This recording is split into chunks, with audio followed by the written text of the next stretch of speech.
నమస్తే, welcome to greater Guntur voice. నేను మీ ఆదిత్య. ముందుగా బులెటిన్ హెడ్లైన్స్.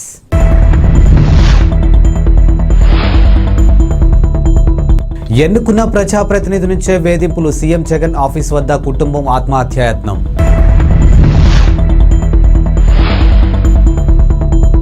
క్రీడాకారులను ప్రోత్సహించడానికి రాష్ట్ర ప్రభుత్వం ముందుకు వచ్చింది. ఆడుదాం ఆంధ్ర కార్యక్రమానికి శ్రీకారం. కలెక్టర్ వేణుగోపాల్ రెడ్డి వెల్లడి. పల్నాడు జిల్లా నర్సరావుపేట ఎమ్మెల్యే గోపిరెడ్డి శ్రీనివాసరెడ్డి వేధిస్తున్నారని ఓ కుటుంబం సీఎం జగన్ క్యాంపు కార్యాలయం వద్ద ఆత్మహత్యాయత్నం చేసింది. నర్సరావుపేటకు చెందినటువంటి సాంబశివరావు కుటుంబం పెట్రోల్ పోసుకునేందుకు యత్నించగా పోలీసులు అడ్డుకున్నారు. బాధితుల నుంచి పెట్రోల్ బాటిల్ స్వాధీనం చేసుకున్నారు. ఇక 2021లో గుంటూరుకు చెందినటువంటి వ్యక్తి వద్ద 6 ఎకరాల పొలాన్ని కొనుగోలు చేసినట్లు సాంబశివరావు తెలిపారు. ఆ పొలం ధర పెరగడంతో విక్రయదారుడు రిజిస్ట్రేషన్ చేసేందుకు విముఖత చూపడంతో నర్సరావుపేట ఎంపీని ఆశ్రయించడంతో పొలం రిజిస్ట్రేషన్ చేశారని వివరించారు. సమస్యను పరిష్కరించేందుకు ఎంపీ డబ్బులు అడగలేదు కాబట్టి తనకు 16 లక్షలు ఇవ్వాలని ఎమ్మెల్యే గోపిరెడ్డి శ్రీనివాసరెడ్డి బెదిరిస్తున్నారని సాంబశివరావు అతని కుటుంబ సభ్యులు ఆవేదన వ్యక్తం చేశారు. ఇక తాను కొనుగోలు చేసినటువంటి 6 ఎకరాలను కూడా గోపిరెడ్డి తన మనుషులతో కబ్జా చేశారని ఆరోపించారు. అక్రమంగా కేసులు పెట్టిస్తున్నారని ఆగ్రహం వ్యక్తం చేశారు. దీనిపై పోలీసులు ఫిర్యాదు చేసినా పట్టించుకోవడం లేదని వాపోయారు. ఇక సాంబశివరావు కుటుంబ సభ్యులతో మాట్లాడిన పోలీసులు న్యాయం చేస్తామని వారిని జీబులో ఎక్కించుకొని తీసుకుని వెళ్లారు.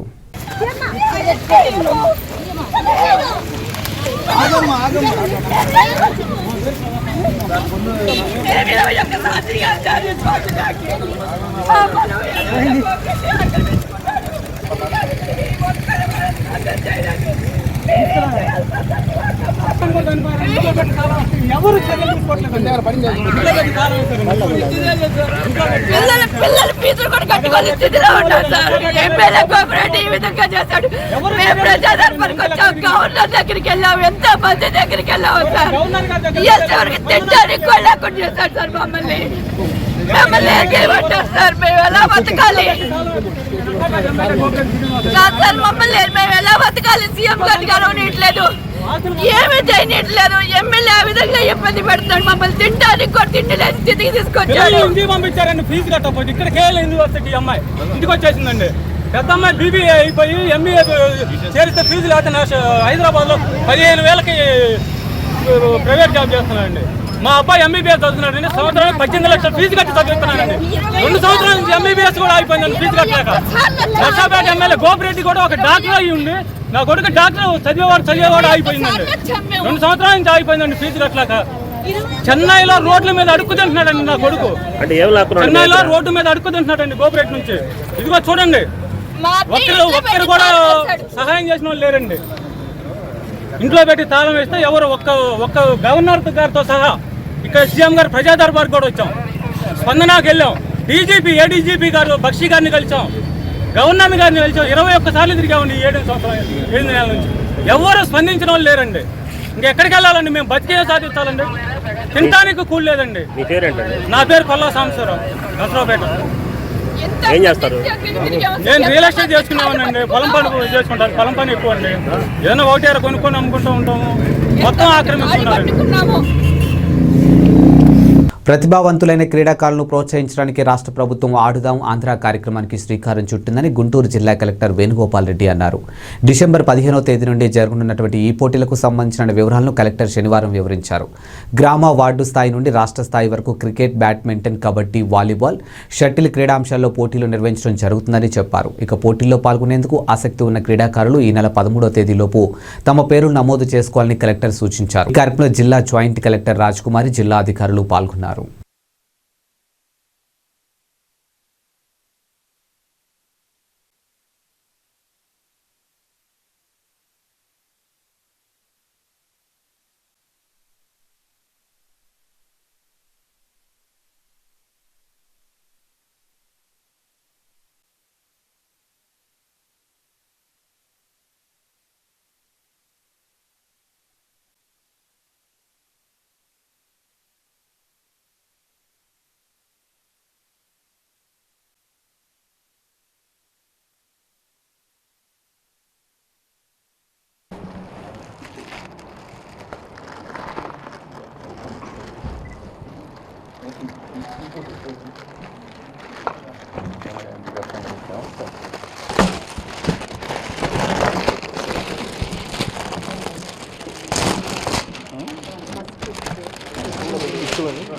గవర్నమెంట్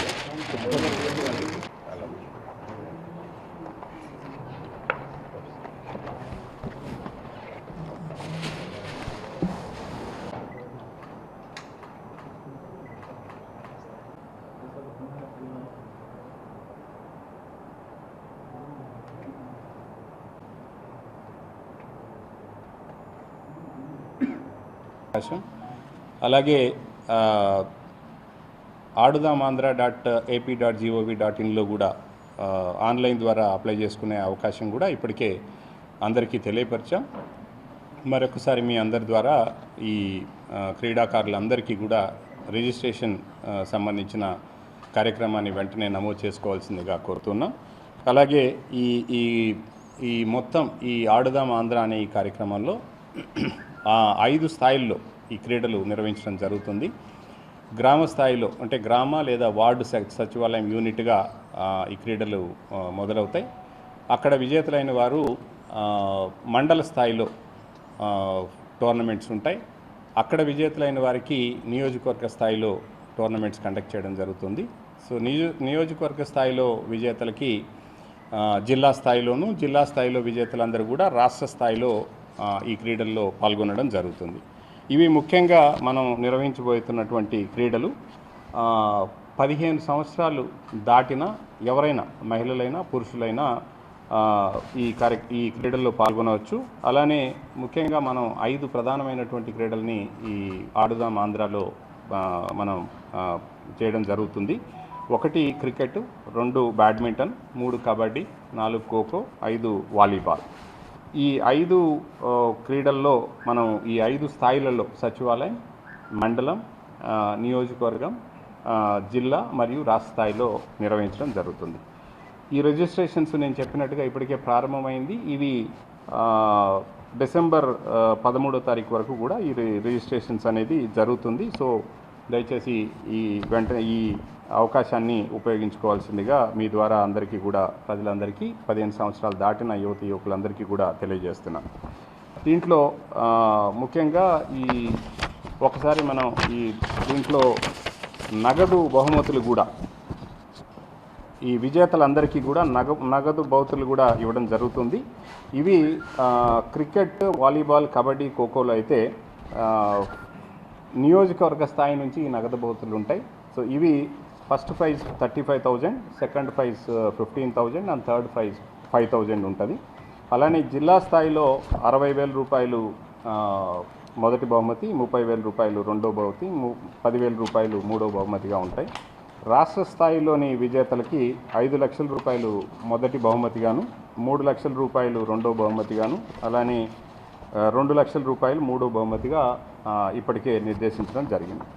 అలానే బ్యాడ్మింటన్కి వచ్చేటప్పటికి మొట్టమొదటి ప్రైజు నియోజకవర్గ స్థాయిలో 20,000 రూపాయలు, సో రెండో ప్రైజ్ 10,000 రూపాయలు, మూడో ప్రైజ్ 5,000 రూపాయలు. అలానే జిల్లా స్థాయిలో విజేతలకి 35,000 రూపాయలు మొదటి ప్రైజు, అలానే 20,000 రూపాయలు రెండో ప్రైజు, 10,000 రూపాయలు మూడో ప్రైజు ఉంటుంది. రాష్ట్ర స్థాయి విజేతలకి మొట్టమొదటి ప్రైజు. ఈ నెల 7వ తేదీన నగర పశ్చిమ నియోజకవర్గంలో జరగనున్నటువంటి సామాజిక సాధికార బస్సు యాత్ర 2024 సార్వత్రిక ఎన్నికల్లో వైసీపీ విజయానికి నాంది కావాలని ప్రభుత్వ విప్ లేళ్ల అప్పిరెడ్డి అన్నారు. ఇక శనివారం గుంటూరు నగర పశ్చిమ నియోజకవర్గం పరిధిలోని మౌలానా అబుల్ కలాం ఆజాద్ షాదీ ఖానాలో సామాజిక సాధికార బస్సు యాత్ర నిర్వహణపై పార్టీ ప్రజాప్రతినిధులు, శ్రేణులు, కార్యకర్తలు, అభిమానులతో సమావేశం నిర్వహించారు. ఈ సమావేశంలో నగర మేయర్ కావటి మనోహర్ నాయుడు, నగర పశ్చిమ నియోజకవర్గం ఎమ్మెల్యే మద్దాలిగిరి, నగర డిప్యూటీ మేయర్లు diamond Babu, Shaik Sajila, GDCC bank chairman Rathamsetti Seetharamanjaneyulu పాల్గొన్నారు. ఈ సందర్భంగా కార్యక్రమాన్ని ఉద్దేశించి లేళ్ల అప్పిరెడ్డి, మనోహర్ నాయుడు, మద్దాలిగిరి మాట్లాడుతూ వైసీపీ పొలంలో లబ్ధి పొందిన ప్రతి ఒక్కరిని సామాజిక సాధికార బస్సు యాత్రలో భాగస్వామ్యం చేసే విధంగా ప్రతి ఒక్కరూ కృషి చేయాలని కోరారు.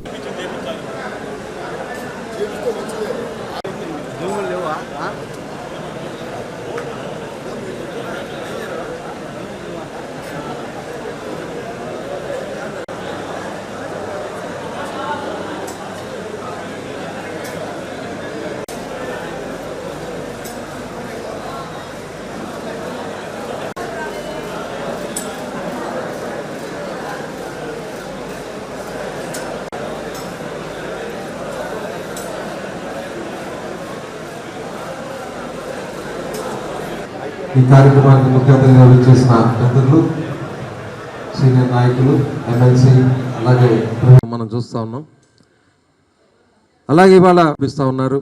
తలెత్తుకొని మరి వాళ్ళ ఇంటి దగ్గరికి వెళ్ళి గతానికి వాళ్ళకి ఎంతో భిన్నంగా ఎన్నో కార్యక్రమాలు. మరి జగన్మోహన్ రెడ్డి గారు అంటే మరి మాట తప్పడు అనే అదే ఆ నైజం అని చెప్పి నిరూపణ చేసుకొని ఈరోజు అన్ని కార్యక్రమాలు చేస్తారు. ఎన్నో ఇబ్బందులు ఉన్నాయి, మరి ఎంతో సంక్షోభం, కోవిడ్ లాంటి సంక్షోభంలో కూడా మరి బ్రహ్మ కూడా రాష్ట్రం మరి ఎంతో మంచిగా ముందుకు సాగుతూ ఉంది. అలాగే ఇవాళ రాబోయే ఎలక్షన్లు కూడా ఉన్నాయి. మరి ప్రతిపక్షాలు ఎలాంటి కుళ్ళు కుటుంత్రాలు చేస్తున్నాయి మనందరం కూడా చూస్తూ ఉన్నాం. మరి ఇవన్నీ కూడా తిప్పికొట్టే విధంగా మరి కార్యక్రమాలు రూపొందించడం, ముఖ్యంగా మరి అనుగాని వర్గాల్లో నుండి మరి వాళ్ళకి ఎంత ఇంపార్టెన్స్ ఇస్తూ వాళ్ళని పైకి తీసుకొచ్చే కార్యక్రమం కూడా మరి చేయడం జరుగుతుంది. దాంట్లో భాగంగానే ఈరోజు సాధికారిక బస్సు యాత్రను కూడా మరి రాష్ట్ర వ్యాప్తంగా మరి బ్రహ్మాండంగా అన్ని నియోజకవర్గాల్లో జరగడం మనం చూసాము. మరి అదేవిధంగా రేపు 7వ తారీఖు మన ఊళ్ళో కూడా గుంటూరు వెస్ట్ కాన్స్టిట్యున్సీలో కూడా ఈ యాత్ర ప్రారంభమవుతుంది. మధ్యాహ్నం 3 గంటలకల్లా ఈ యాత్ర మీటింగు స్టార్ట్ అవుతాయి. మరి అలాగే పెద్దలందరం కూడా మరి ఈ యాత్రను ఎక్కడ పెట్టాలని కూడా 2-3 రోజులు ఆలోచన తర్వాత చుట్టకుంట సెంటర్లో ఈ యాత్ర పెట్టాలని నిన్న సాయంత్రమే తీర్మానించడం అయింది. మరి ఈ యాత్రని మరి సక్సెస్ఫుల్గా చేయాలి. మరి గుంటూరు పశ్చిమ నియోజకవర్గంలో వైఎస్ఆర్సీపీ జెండా ఓటుకు నోటు కేసులో భయపడి మన హక్కులను తెలంగాణ ప్రభుత్వానికి తాకట్టు పెట్టారని ఏపీ నీటిపారుదల శాఖ మంత్రి అంబటి రాంబాబు వ్యాఖ్యానించారు. మన భూభాగంలోకి మనం వెళ్తే తప్పేంటి అని అన్నారు. విభజన తర్వాత ఆంధ్రప్రదేశ్కు తీవ్ర అన్యాయం జరిగిందని తెలిపారు. River management board Srisailam Sagar తమ ఆధీనంలోకి తీసుకోవాలని సూచిస్తున్నారు. ఇక చంద్రబాబు వైఖరి వల్ల మనకు రావాల్సిన వాటా విషయంలో మనకు తీవ్ర అన్యాయం జరిగిందని తెలిపారు. గత ప్రభుత్వంలో నీటిపారుదల శాఖ మంత్రిగా పనిచేసినటువంటి మంత్రి దేవినేని ఉమా నోరెందుకు మెదపట్లేదని విమర్శించారు. ఇక టీడీపీ మాత్రం కాంగ్రెస్ రావాలని కోరుకుంటుందని అన్నారు. మన రాష్ట్ర ప్రయోజనాల కోసమే వైసీపీ పోరాడుతుందని, పవన్ కళ్యాణ్ రాజకీయాలకు పనికిరారని వ్యక్తిని, షూటింగ్ లేని సమయంలో వచ్చి గంతులు వేస్తుంటాడని పేర్కొన్నారు. ఇంతవరకు మంది ఇక్కడ దాకా మనం వెళ్ళాం, వాళ్ళు మాత్రం కొంచెం వాడుకుంటున్నారు. ఈ దురదృష్టకరమైనటువంటి పరిణామాలకు కారణం 5 సంవత్సరాలు పరిపాలన చేసినటువంటి నారా చంద్రబాబు నాయుడు గారు తప్ప మరొకరు కాదు. నారా చంద్రబాబు నాయుడు గారు రైతు ద్రోహిగా మిగిలిపోయాడు. వాటర్ మేనేజ్మెంట్ వాళ్ళ చేతికి అప్పచెప్పి చాలా దారుణమైన పరిస్థితికి దిగజార్చాడు రాష్ట్రాన్ని. నేను మనవి చేస్తున్నా, శభాష్గా ఒప్పుకోవాలి వాళ్ళ రాష్ట్ర ప్రజలందరూ కూడా. నేను జగన్మోహన్ రెడ్డి గారి పార్టీలో మంత్రి అనేది చెప్పడంలా, జగన్మోహన్ రెడ్డి గారు ఆలోచన చేసి పోలీస్ యాక్షన్కి వెళ్ళి సరైన సమయంలో పోలీస్ యాక్షన్ చేసి మన స్వాధీనంలోకి తీసుకొచ్చాం. ఇవాళ మనం ఎప్పుడు ఎన్ని క్యూసిక్లు ఇవ్వాలనేది మన ఇష్టం మీద ఆధారపడి ఉంటుంది. మన వాటాని మనం వాడుకోవడానికి మనం ఇష్టమైన దశ నుంచి మన వాటాని మనం వాడుకోవడానికి మన ఇష్టమైన దశకి మనం వెళ్ళగలిగామంటే వీరుడిగా జగన్మోహన్ రెడ్డి గారు చేసిన పని, ద్రోహిగా చంద్రబాబు నాయుడు గారు వాళ్ళకి అప్పనంగా అప్పచెప్పాడు. అతను ద్రోహత్వం చేసి వాళ్ళ ఆయన మాకన్నా ముందున్న ఇరిగేషన్ మంత్రి గారు మాట్లాడతారు. ఇరిగేషన్ మంత్రి గారు పిచ్చి పిచ్చిగా మాట్లాడతారు. ఏం చేసేవా మంత్రి నువ్వు? అప్పుడు పోలీస్ యాక్షన్కి వెళ్ళారు. ఎప్పుడు 2015 ఫిబ్రవరి 12వ తారీఖున పోలీస్ యాక్షన్కి వెళ్ళారు. వాళ్ళ పోలీసులు వచ్చారు. నాగార్జున సాగర్ పోలీస్ యాక్షన్ మీద చాలా వివరంగా మాట్లాడటం జరిగింది. ఈ యాక్షన్ జరిగిన తర్వాత నాగార్జున సాగర్ కుడి కాలువ నుంచి ప్రకాశం, గుంటూరు జిల్లాలకు సంబంధించినటువంటి ప్రాంతానికి త్రాగునీటిని విడుదల చేయడం కూడా జరిగింది. ఈ వివాదం మీద కేంద్ర ప్రభుత్వం కూడా కలం చేసుకొని చర్చలు జరుపుతా ఉన్నది. కానీ కొన్ని పత్రికలు, తెలుగుదేశం పార్టీకి చెందినటువంటి నాయకులు ఇష్టానుసారంగా ఆంధ్రప్రదేశ్కు ద్రోహం చేసే విధంగా రాస్తున్నారు, మాట్లాడుతున్నారు. పవన్ కళ్యాణ్, చంద్రబాబు నాయుడు గారు అసలు మాట్లాడటం లేదు. ఈ సందర్భంగా నేను చెప్పదలుచుకున్నది ఏమిటంటే,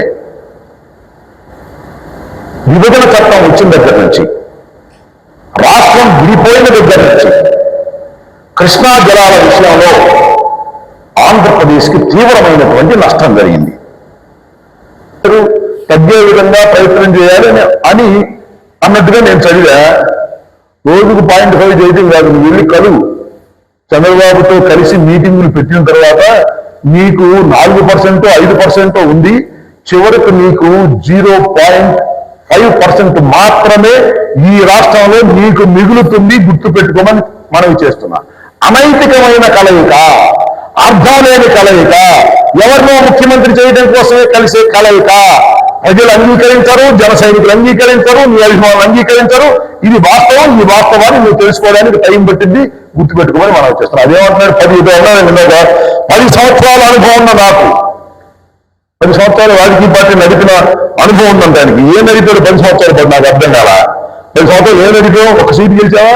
ఆయన ఎవరో గెలిచాడు ఒక ఆయన కూడా నీ దగ్గర లేడు. 10 సంవత్సరాలు నడిపిన తీరు ఏంటో అర్థం అవుతుంది. ఎంత పర్సెంట్ ఎప్పుడో తెలియదు. 175 నియోజకవర్గాల్లో 175 మంది క్యాండిడేట్లు లేరు. మీకు కొంపదీసి 20-30 ఇస్తే ఆ 20-30 కూడా మీకు క్యాండిడేట్లు లేరు. తెలుగుదేశం వాళ్ళు తెచ్చుకోవాలి, తెచ్చుకుని పోటీ చేయాలి. అది మీ పరిస్థితి. అలాంటి పరిస్థితి మీ దగ్గర ఉంది. ఇప్పుడు నందగిరి హిల్స్ లో ఉన్నప్పుడు ఆయనకు బ్యానర్ కట్టడానికి ప్రయత్నం చేసి బ్యానర్లు కట్టిన వాళ్ళని కూడా ఈ ప్రభుత్వం మంత్రి చేశారంట. సిగ్గుపడాలి మాట అంటాను కదా. నీకు బ్యానర్ కట్టినటువంటి వ్యక్తిని కూడా నువ్వు నిలుపుకోలేకపోయావు. నీకు బ్యానర్ కట్టిన వ్యక్తిని కూడా మంత్రిని చేసినటువంటి ఘనత జగన్మోహన్ రెడ్డి సిగ్గుతో తవంచుకోయా చంద్రబాబు పవన్ కళ్యాణ్ అని అడుగుతా ఉన్నా. ఇవాళ ఏం చేస్తున్నావు నువ్వు? నీకు బ్యానర్ కట్టిన వాళ్ళు కూడా నీ పక్కన నిలబడే పరిస్థితి లేకోకుండా ప్రవర్తించావు. ఇవాళ నేను మనవి చేస్తున్నా, ఇప్పుడు వాళ్ళు కూడా ఉండరు. ఎందుకు తెలుసా? నువ్వు చంద్రబాబు బ్యానర్ కట్టడానికి సిద్ధపడ్డావు. చంద్రబాబు బ్యానర్లు కట్టమని చెప్తున్నావు. ఎవరిని? నీ పక్కన ఉన్నటువంటి కార్యకర్తలని, జన సైనికులని. నీకు బ్యానర్ కట్టడానికి వాళ్ళు వస్తే ఈ బ్యానర్ తీసుకెళ్లి చంద్రబాబు కట్టమంటే ఉంటారా నీ పక్కన? నాకు అర్థం కాలేదు. ఇప్పుడు ఉన్న వాళ్ళు కూడా ఉండరు, గుర్తుపెట్టుకుని మనం చేస్తున్నాం. జగన్మోహన్ రెడ్డి గారి గురించి ఏదో మాట్లాడుతూ ఉన్నాడు, ఇష్టం ఉన్నట్టుగా మాట్లాడుతూ ఉన్నాడు. జగన్మోహన్ రెడ్డి గారంతా ఆయన నవ సమాజం గురించి, సమ సమాజం గురించి ఆలోచించేటప్పుడు జగన్మోహన్ రెడ్డి గారు బెంగళూరులోనే డబ్బులు లెక్కేసుకున్నా అంట.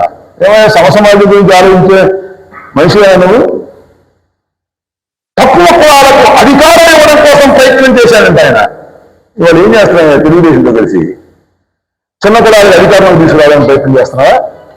అధికారంలో పల్నాడు జిల్లా వినుకొండ పట్టణంలోని రెడ్డినగర్ ఆదిత్య స్కూల్ దగ్గర అద్దె ఇంట్లో నివసిస్తున్నటువంటి ఓ సాధారణ మధ్యతరగతి కుటుంబంలో పిల్లలు ఇంటి డాబాపై ఆడుతుండగా కరెంటు తీగలు తగలడంతో వారి శరీరాలు కాలిపోయాయి. గత రాత్రి చికిత్స నిమిత్తం గుంటూరు ప్రభుత్వ ఆసుపత్రికి తరలించారు. విషయం తెలుసుకున్నటువంటి వినుకొండ శాసనసభ్యులు బొల్లా బ్రహ్మనాయుడు విద్యుత్ ఘాతానికి గురైనటువంటి గుంటూరు ప్రభుత్వ హాస్పిటల్లో చికిత్స పొందుతున్నటువంటి చిన్నారులను పరామర్శించి వారికి తన వంతు సహాయంగా ₹1,00,000 ఆర్థిక సాయం చిన్నారులకు తల్లిదండ్రులకు అందించారు. ఈ సందర్భంగా ఎమ్మెల్యే మాట్లాడుతూ చిన్నారులు త్వరగా కోలుకోవాలని, ఇంటికి రావాలని ఆకాంక్షించారు.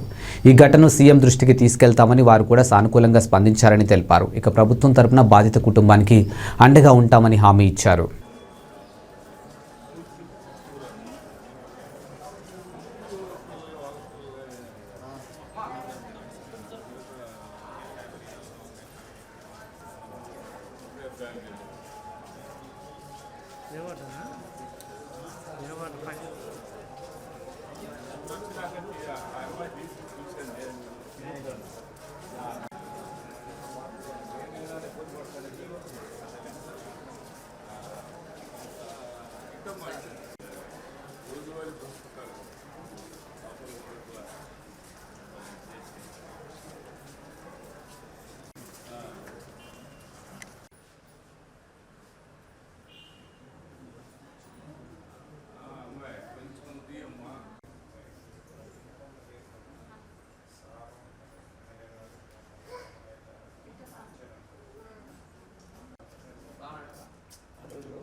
ఈ కుటుంబ సభ్యులు ఆ పిల్లలు పైకి వెళ్ళి ఆడుకుంటా అది అలా టచ్ చేయగానే అదే లాగేసి ముగ్గురు పిల్లలు చాలా తీవ్రంగా గాయపడటం కాలిపోవటం జరిగింది. ఆ పిల్లలు ఆ కుటుంబ సభ్యులు అందరూ కూడా బాగా నిరుపేదలు. అలాంటి నిరుపేదలకి అందరం కూడా సహాయం చేసి మా వంతు సహకరిస్తూ నేను ఒక శాసనసభ్యుడిగా అన్ని విధాల వాళ్ళ స్థితిగతుల్ని దృష్టిలో పెట్టుకొని మా సూపరింటెండెంట్ గారు గవర్నమెంట్ హాస్పిటల్ సూపరింటెండెంట్ గారు మన GGH సార్ కిరణ్ కుమార్ గారు చాలా స్పందించారు. చాలా బ్రహ్మాండంగా ఆ పిల్లలకి రికవర్ అయ్యేదానికి ఆయన వంతు ప్రయత్నం గట్టిగా చేస్తున్నారు. ఒక అమ్మాయికి రికవర్ అయింది, ఇంకా 2 అమ్మాయిలు ఉన్నారు. ఒక అమ్మాయి బాగా ఇబ్బందిగా ఉంది, ఒక అమ్మాయి పర్వాలేదని అంటున్నారు. అలాంటి దాన్ని కూడా మన GGH బీసీ కులాల జనగణ మొక్కుబడిగా కాకుండా శాశ్వత ప్రతిపాదికన చేపట్టాలని బీసీ సంక్షేమ సంఘం రాష్ట్ర అధ్యక్షులు కేశన శంకర్రావు డిమాండ్ చేశారు. ఈ నెల 9 నుండి రాష్ట్రంలో బీసీ కులాల జనాభా గణన కార్యక్రమం జరుగుతుందని, ఈ నేపథ్యంలో బీసీ యువజన విభాగం రాష్ట్ర అధ్యక్షులు కుమ్మర క్రాంతి కుమార్ అధ్యక్షన శనివారం గుంటూరు చుట్టగుంటలోని బీసీ సంక్షేమ సంఘం కార్యక్రమంలో బీసీ సదస్సు జరిగింది. ఇందులో భాగంగా శంకర్రావుతో పాటు క్రాంతి కుమార్ మాట్లాడారు. ఎన్నికల ఎత్తుగడల కోసం బీసీ జనగణని వాడుకుంటే చూస్తూ ఊరుకోమని హెచ్చరించారు. అదేవిధంగా జనాభా ప్రతిపాదికన తమ సామాజిక వర్గానికి పార్టీల సీట్లు కేటాయించాలని డిమాండ్ చేశారు. బీసీ నాయకులు డాక్టర్లు శేషయ్య, ఆలా వెంకటేశ్వర్లు, నాగమల్లేశ్వరరావు, మహేష్ తదితరులు ఈ సమావేశంలోనూ పాల్గొన్నారు. కుమ్మరి క్రాంతి కుమారు అధ్యక్షతన ఈ కార్యక్రమం జరగటం అనేది చాలా శుభపరిణామం. ఈ రోజున ఈ సదస్సు ముఖ్య ఉద్దేశం 2 అంశాలతో ఈ కార్యక్రమాన్ని రౌండ్ టేబుల్ సమావేశాన్ని దాదాపు 70 మంది కుల సంఘ నాయకులు ఈ రోజున రాష్ట్ర వ్యాప్తంగా ఇక్కడ హాజరవటం కూడా జరిగింది. అనేక అంశాల మీద చర్చ జరగటం కూడా జరిగింది. కుల గణాంకాలు, రాజకీయ భవిష్యత్తు అనే దాని మీద 2 అంశాల మీద మరి ఈ రోజున వక్తలు మాట్లాడినటువంటి విషయాలందరూ కూడా మరి మీడియా మిత్రుల ద్వారా తెలియజేయాలి. కాబట్టి ఈ రోజున విలేకరుల సమావేశాన్ని ఏర్పాటు చేసినటువంటి మిత్రులందరూ కూడా మరి వివిధ ప్రాంతాల నుంచి వచ్చినటువంటి నా బీసీ కుటుంబ సభ్యులందరూ కూడా పేరు పేరున హృదయపూర్వక నమస్కారం కూడా తెలియజేస్తూ ఉన్నాం. ఈరోజు కుల గణాంకాలు రేపు 9వ తారీఖు నుంచి రాష్ట్ర వ్యాప్తంగా మొదలు పెడతామని చెప్పని ప్రభుత్వం వారు, అధికారులు, సంబంధించినటువంటి శాఖ మంత్రి గారు కూడా తెలియజేయటం జరిగింది. అయ్యా మేము ఒకటే చెబుతూ ఉన్నాం, ఇది కేంద్ర ప్రభుత్వం కూడా ఈ కుల గణాంకాలని యాక్సెప్ట్ చేయాలి. ఎందుకంటే గతంలో కేంద్ర ప్రభుత్వం కూడా ఏమని చెప్పిందంటే, ఆయా రాష్ట్రాలకి మేము అధికారాలు ఇచ్చాము, ఈ కుల గణాంకాలు చేయమని చెప్పని ఆ కుల గణాంకాలు చేసేటువంటి ప్రక్రియలో భాగంగానే ఈ రోజున రాష్ట్ర ప్రభుత్వం మరి ఈరోజు కుల గణాంకాలకి శ్రీకారం చుట్టింది. ఈ చేసేటువంటి కార్యక్రమంలో కూడా మరి ఆయా ప్రాంతాల్లో వలసలు వెళ్ళినటువంటి వారు ఉంటారు, సంచార జాతులుగా పిలువబడేటువంటి వారు కుల వృత్తులుగా బయటికి వెళ్ళినటువంటి వ్యక్తులు కూడా ఉంటారు. వీరందరూ కూడా ఒక టైం ఇవ్వాలి. ప్రభుత్వం వారు అక్కడ ఉన్నటువంటి రెవెన్యూ యంత్రాంగం కానీ, అదేవిధంగా అక్కడ ఉన్నటువంటి కుల సంఘ నాయకులు కానీ వారందరితో సమీక్షించి సమావేశాలు ఏర్పాటు చేసి ఎక్కడెక్కడ ఏ ప్రాంతాల్లో ఆ యొక్క కుల గణాంకాలను సేకరించేటువంటి కార్యక్రమాన్ని తీసుకోకపోతే భవిష్యత్తులో ఇది చాలా అంధకారంగా వెళ్ళిపోయేటువంటి పరిస్థితి ఉంటుంది. ఏదో మరి ఎలక్షన్ వస్తుంది అనేటువంటి ఆలోచన కాకుండా భవిష్యత్తులో ఈ కుల గణాంకాన్ని శాస్త్రీయ పద్ధతిలో చేస్తేనే ప్రభుత్వ వారికి మంచి పేరు వస్తుంది. చేసినందుకు ఈ రాష్ట్రంలో ఉండే కుల సంఘాలందరూ కూడా సముచితమైనటువంటి న్యాయం జరగటానికి అవకాశాలు ఉంటాయనేటువంటి విషయాన్ని కేంద్ర ప్రభుత్వం గుర్తించాలి. ఈ యొక్క కుల గణాంకాలు కూడా పారదర్శకంగా ఉండాలి. ఎక్కడ కూడా ఏ రకమైనటువంటి గ్రామీణ ప్రాంతాల్లో చిన్న చిత్తగా ఉన్నటువంటి సంచార జాతులుగా పిలువబడే కులాలకు కూడా సరైనటువంటి రక్షణ కవచంలాగా ఈ యొక్క కుల గణాంకాలు చేపట్టాలని మనం ఈ రోజున మరి ప్రభుత్వాన్ని కోరుతా ఉన్నాం, అధికారులు కోరుతా ఉన్నాం, అదేవిధంగా మంత్రులు కూడా కోరుతా ఉన్నాం.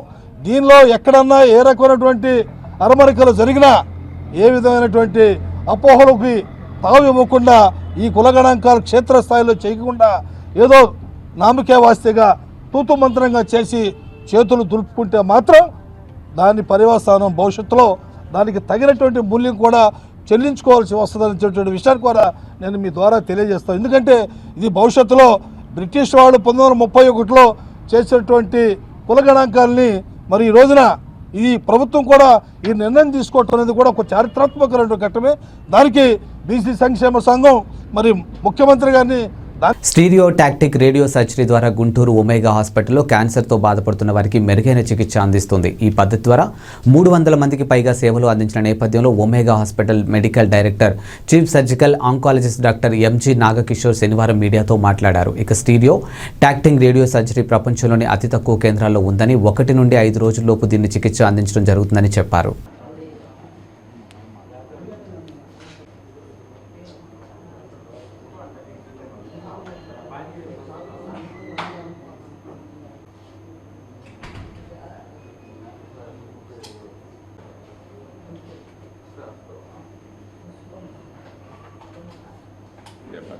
Good morning everyone.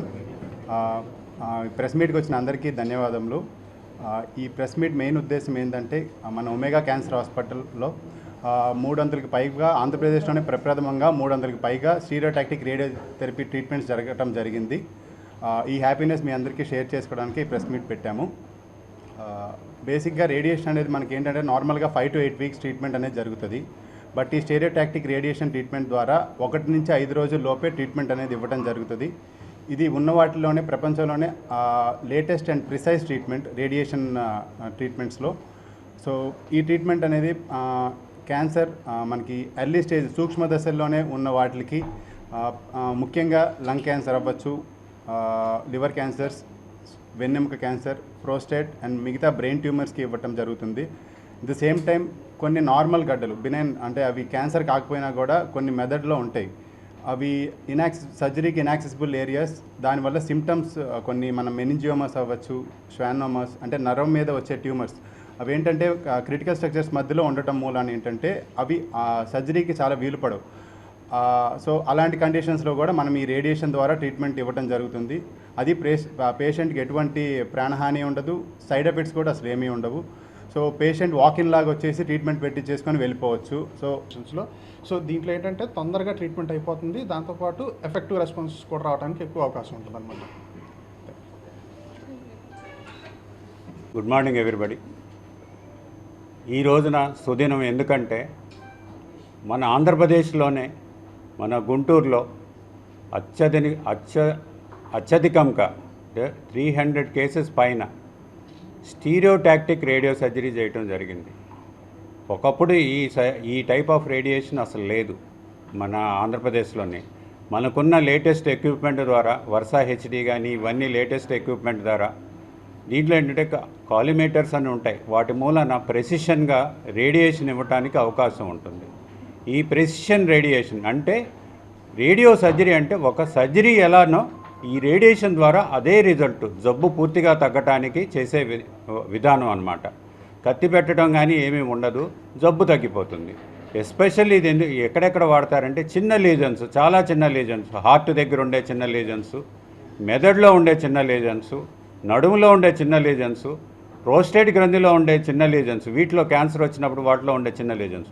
సపోజ్ కంటి పక్కనే ఉందనుకోండి, కంటికి తగలకుండా రేడియేషన్ ఇవ్వాలి, జబ్బు తగ్గాలి, సైడ్ ఎఫెక్ట్స్ రాకూడదు. ఇలాంటి సిచ్యువేషన్లో ఈ స్టీరియోటాక్టిక్ రేడియో సర్జరీ అనేది వాడతారు. అట్లానే లివర్లో చిన్న గడ్డ వచ్చింది, లివర్ డ్యామేజ్ అవ్వకూడదు. ఇదివరకు మామూలుగా ఇచ్చే రేడియేషన్ అంటే లివర్కి అంతా రిసీవ్ అవుతుంది, దాని మూలాన ఏంటంటే సైడ్ ఎఫెక్ట్స్ చాలా ఎక్కువ ఉంటాయి.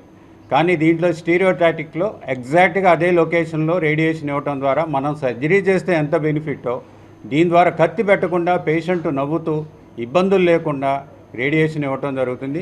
ఇది లేటెస్ట్ టెక్నిక్. దీంట్లో సైడ్ ఎఫెక్ట్స్ చాలా తక్కువ ఉంటాయి.